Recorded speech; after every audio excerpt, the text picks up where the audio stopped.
Welcome to Bamfordrose and another question of the week. This week it's different exhaust notes on the Vanquish 2. So this is going to be the 565 bhp motor at either 6-speed or 8-speed spec. And after modifying and going for a particular exhaust system, what is the exhaust note likely to change to?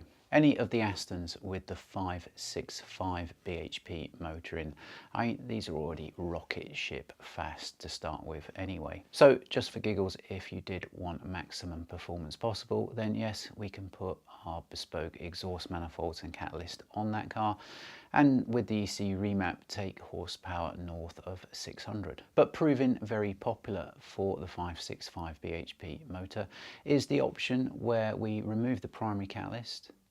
And that is good because it gets rid of the risk of catalyst ingestion, also delivers about 20-30 bhp horsepower, and then fit a high flow secondary cat just to get a good bit of noise. So after we've done that, the catalyst can either be the catalyst with a baffle or without a baffle, depending on if you wanted a fruitier or a pretty much standard exhaust note. So before we listen to each exhaust note, let's just recap the hardware. This first picture is of the standard V12 exhaust manifold.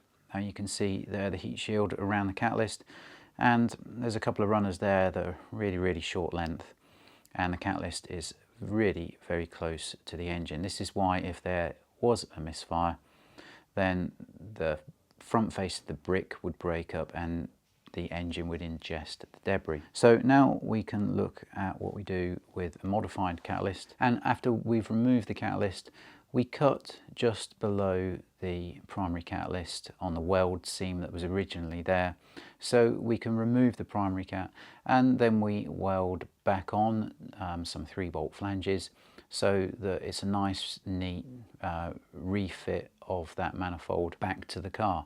Now the advantage of going in with flanges means that, as you can see here, you can put that exhaust back onto the car in 4 separate pieces. Whereas before, if it's just one assembly, that needs a front subframe drop to be able to get the exhaust manifold out.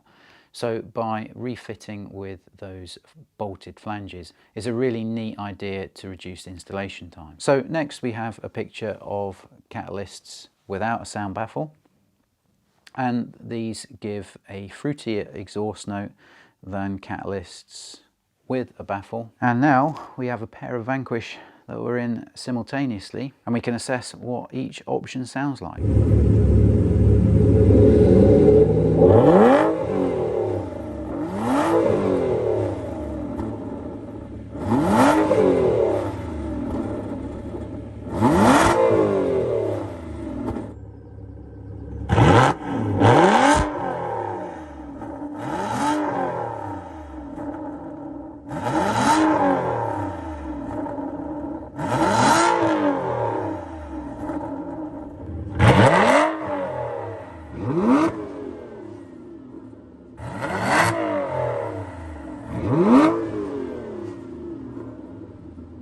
So separate to our full kit, that's a really nice cost-effective upgrade to make to the car there.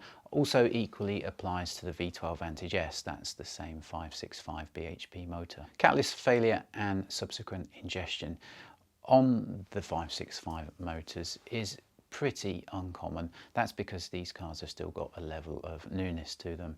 It's not until the cars get much older, early DB9s, where old cars suffer old car problems, misfires due to coils, spark plugs, that sort of thing, and a misfire can risk that catalyst failing and then the engine ingesting the catalyst. If I owned a V12 on day one, no matter what V12 it was, I'd be getting rid of those primary catalysts.